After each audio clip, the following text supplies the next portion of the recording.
몰디브는 2월 27일 한국을 전격 입국 금지시켰습니다. 당시 코로나19가 한국에 급속히 확산하면서 인도양의 섬나라 몰디브는 자국의 안전을 위해서 처음에는 대구를 입국 금지시키더니 경북, 경남, 서울, 부산, 경기까지 확대했습니다. 몰디브는 코로나가 확산되면 국가의 특성상 치명적인 의료 붕괴가 올 수 있는 상황이므로 한국에 선제적인 대응을 한 것입니다. 그런데 2개월 뒤인 4월 말경에는 정반대의 일이 일어납니다.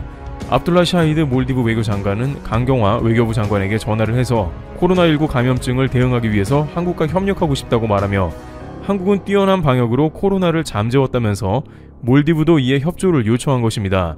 4월 말에는 한국이 그야말로 전세계의 집중 조명을 받으면서 국내외에서 한국에 도움을 요청하는 시기였으므로 관계 당국은 세계 각국과 협력을 논의하기 바빴습니다. 그런데 최근에 몰디브는 여러가지로 상황이 최악으로 치닫고 있는 것으로 파악이 됩니다. 영국 BBC는 현재 몰디브는 코로나를 비롯해서 국가의 재정 상황이 그야말로 최악으로 치닫는다고 보도합니다. 우선 몰디브는 중국의 1:1로 육상 해상 실크로드 프로젝트로부터 거액을 빌려 진행한 대형 건축 토목 프로젝트의 수익성이 낮아 빚더미에 앉았다는 보도가 나온 것입니다.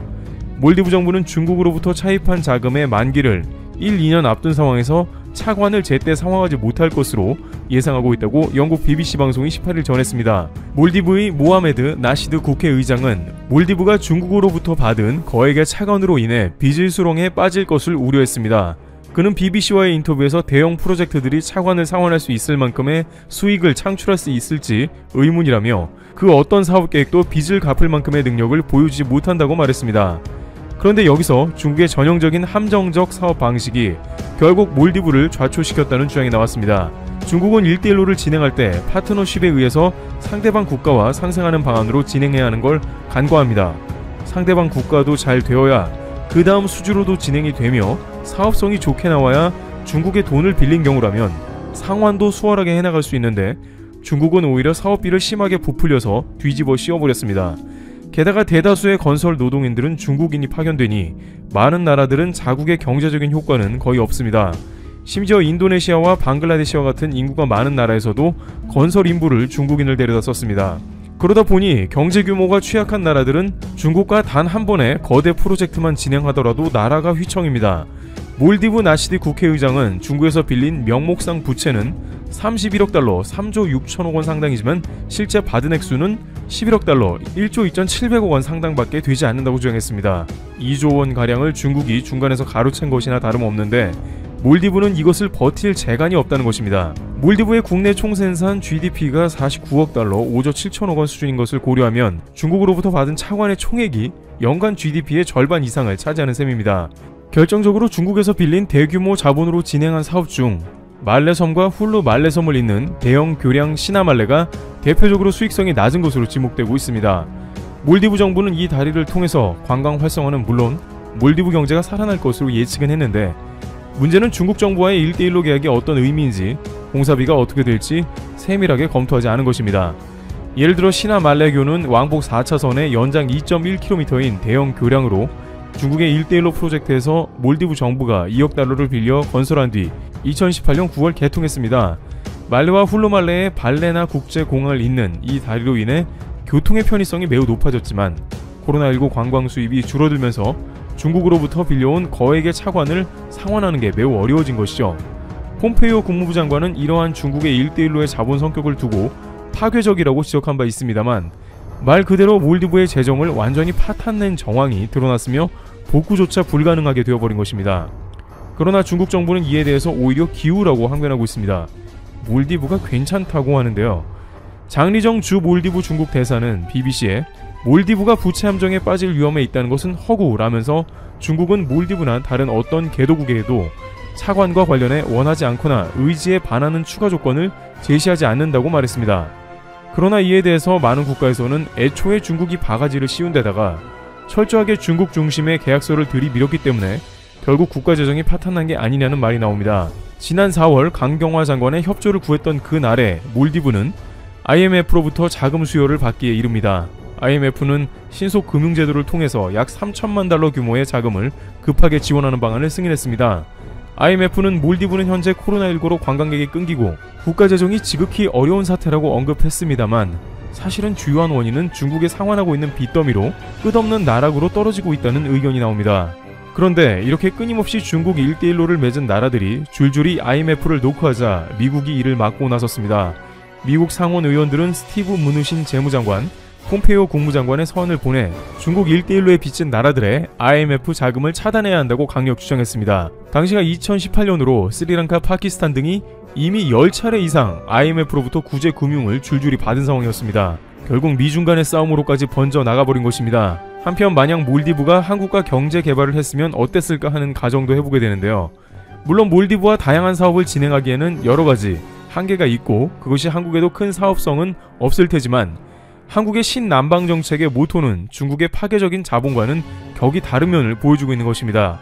한국 정부는 사람 평화 상생 번영 공동체 이른바 3P를 핵심으로 하는 신남방 정책을 펼칩니다. 진행되는 프로젝트들은 상대방에게 자본을 뜯어내는 게 목적이 아니라 상대 국가와 상생을 기본으로 장기적인 비즈니스를 맺는 관계로 가는 것입니다. 최근 코로나로 인해 구설수에 올랐던 베트남은 이번 주에 강경화 장관을 전 세계에서 가장 먼저 초청했습니다. 베트남은 신남방 정책의 주요 국가이기도 하면서 외국 투자 국가 중에 한국 비율이 가장 높기도 합니다. 한국과의 비즈니스를 오랫동안 경험한 국가이다 보니 한국을 신뢰할 수 있었으며 결국 자국에도 큰 도움이 되었다는 것을 확인할 수 있었던 것입니다. 여기에 코로나 때문에 한국을 막았던 것을 민망해하며 다시 한번 한국을 최고로 우대하는 모습이 나오는 것이죠. 강경화 장관은 베트남 총리를 예방하는 등 베트남의 최고 인사들과 양국의 경제 협력을 논하기도 했으며 코로나19에 따른 격리 조치를 완전히 면제받았습니다. 몰디브는 뒤늦게 중국과의 거래가 잘못된 것을 깨달아 인도의 도움을 요청하고 있지만 인도 역시 여러가지 국내 문제가 얽혀있는 데다가 중국과는 앙숙이라서 몰디브의 자금을 대줘봤자 결국 그것은 중국의 빚을 갚는 데 사용될 것이라는 의견도 있어 난관입니다. 또한 몰디브는 자금난 외에도 코로나19가 잦아들 기미를 보이지 않고 있는데 코로나 1일 확진자가 100명에서 200명 사이를 넘나든다는 것입니다. 일각에서는 중국과 1대1로를 진행했던 몰디브에 중국 근로자들이 대거 오면서 코로나가 확산된 게 아니냐는 의혹이 제기되기도 했습니다. 이는 마치 지난 2월 이탈리아에서 중국의 근로자가 이탈리아와 중국 간의 1대1로 사업을 진행하면서 확진자가 퍼졌다는 의혹과 비슷한 것으로 몰디브는 중국의 1대1로를 비롯해 코로나 확진자 역시 대거 받아들인 게 아닌가 하는 의견이 나옵니다. 중국 당국에서는 오히려 몰디브 당국이 코로나 위기에 빠지자 중국 정부에서 몰디브 현지의 방역시설 건설을 지원해주는 등 방역 모범국으로서 묵묵히 중국의 역할을 수행했다는 의견을 냅니다. 그러면서 완전히 정반대의 발언까지 하고 있는데요. 코로나19로 인해서 모범 방역국인 중국은 전 세계의 1대1로를 확대하는 계기가 됐다며 이탈리아는 물론이고 태평양 섬나라, 아프리카까지 중국의 코로나19 협력을 위해 연락했다고 한 것입니다. 3월경 중국은 코로나 감염이 잦아들고 있었으며 전 세계에서는 방역 물자가 극도로 부족했습니다. 따라서 많은 나라들은 방역 물자가 생산 가능하고 남아있는 중국에 연락할 수밖에 없는 상황이었죠. 당시 컹수왕 중국 외교부 대변인은 중국은 책임지는 자세로 태평양 섬나라들에게 코로나19 정보를 알려주고 국제사회와 방제 협력을 강화함으로써 전세계 공중보건 안전을 지키고 있다고 말했습니다. 그러면서도 코로나19 중국 책임론을 주장하는 나라들은 누구를 막론하고 보복하겠다는 의견입니다. 대표적으로 호주는 코로나가 중국 책임이라는 트럼프 대통령의 의견에 동조했다가 아직까지도 중국의 온갖 경제 보복을 당하는 상황입니다. 때문에 약소국들은 그런 비슷한 말도 못하는 것이죠. 이와 같이 몰디브는 2017년 중국과 FTA를 맺은 것이 불과 3년 뒤 코로나와 맞물리면서 이렇게까지 국가가 위기 상황이 오게 될 줄은 전혀 예상치 못했을 것입니다. 전문가들은 중국과 1대1로를 맺은 많은 나라들은 코로나19와 더불어 그야말로 이중고를 겪고 있으며 최소한 10년 이상은 복구가 어려울 수 있다고 전합니다. 트래블튜브 여기서 마치겠습니다. 감사합니다.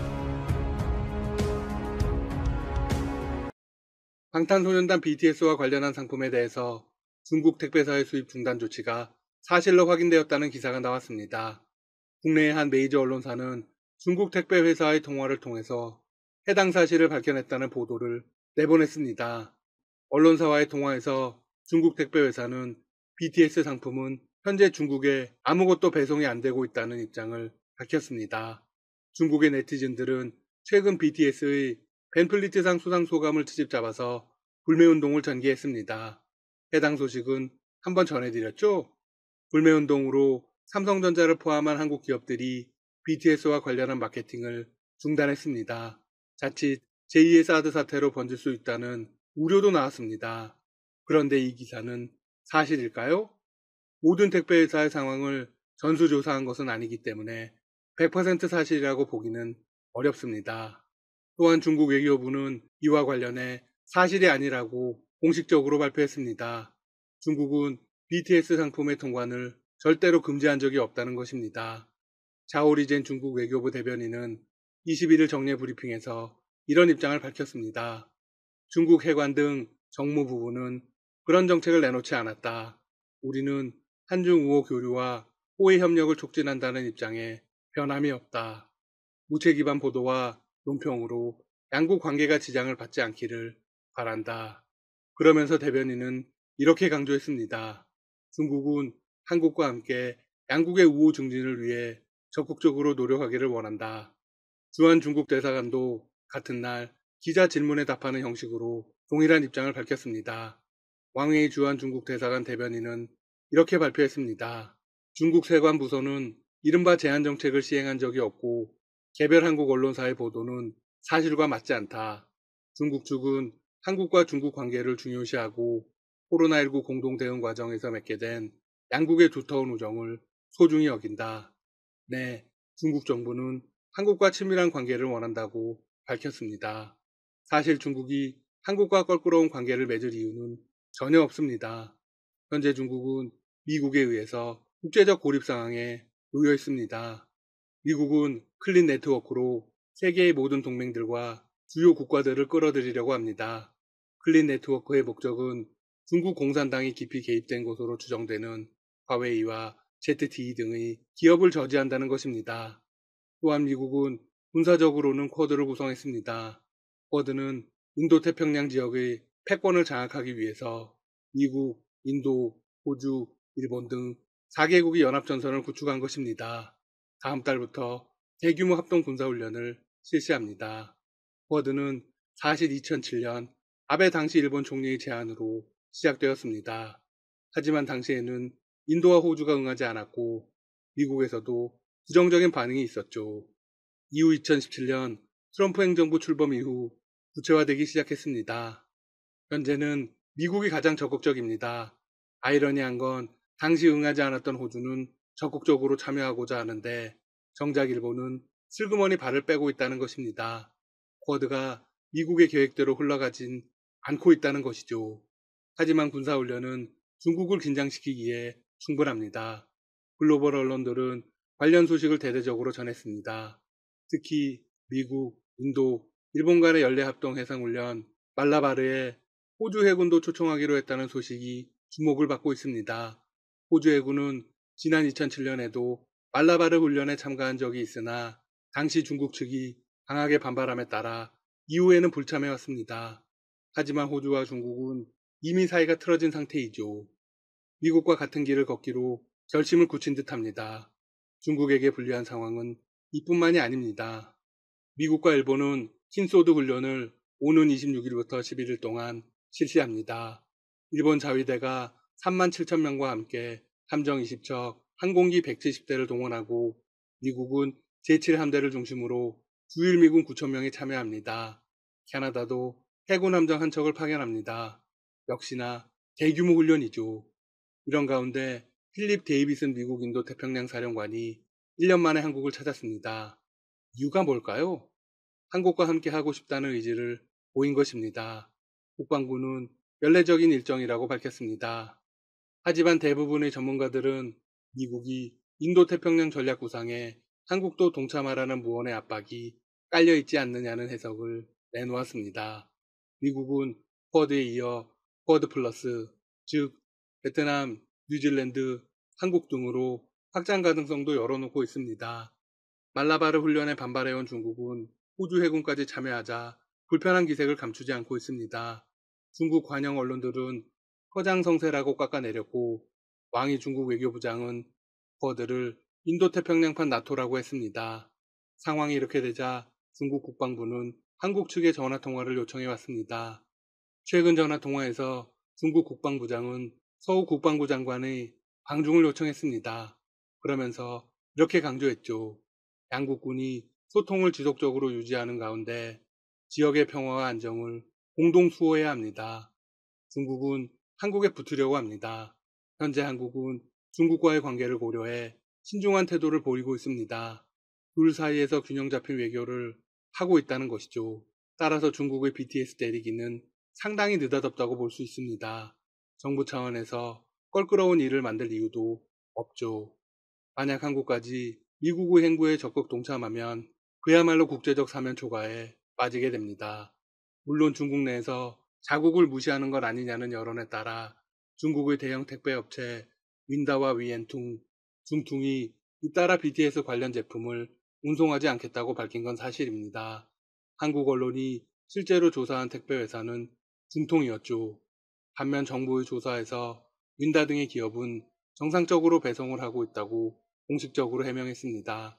한편 중국은 이 문제를 좌시하기 어려울 것입니다.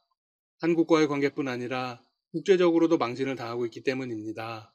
미국의 외교안보 전문지 포린폴리시는 관련해서 이런 기사를 내보냈습니다. 중국은 BTS의 팬클럽인 아미의 상대가 되지 않는다는 것이 증명되었다. 지난 20일 포린폴리시는 자신들의 매체를 통해 이렇게 덧붙였습니다. 전 세계적으로 고조되는 중국에 대한 부정적인 인식을 더 키우는 꼴이 되었다. 이어서 중국이 소프트 파워가 약하다는 것을 스스로 명백히 보여준 셈이라며 중국의 태도를 지적했습니다. 소프트 파워는 군사력이나 경제력 등을 뜻하는 하드 파워에 반대되는 문화적 영향력 등을 의미합니다. 매체는 그러면서 이렇게 강조했습니다. 중국과 반대로 한국의 인기는 전 세계적으로 높아지고 있다. 중국이 인기가 없는 만큼 한국은 인기가 많다는 이야기다. 최근 글로벌 여론조사 기관이 14개국을 대상으로 실시한 설문조사에 따르면 중국에 대해 비호감을 가지고 있다는 응답은 73%였습니다. 대부분이 중국을 달가워하지 않는다는 것입니다. 포린폴리시는 중국은 BTS를 비난할 때가 아니라 오히려 이번 사례를 통해 자신들의 대중문화 수준을 돌아보고 소프트파워 역량을 키워야 한다. 한국의 소프트파워 전략을 그대로 따라하고 배우는 게 현명할 것이라고 조언했습니다. 이는 명백한 사실입니다.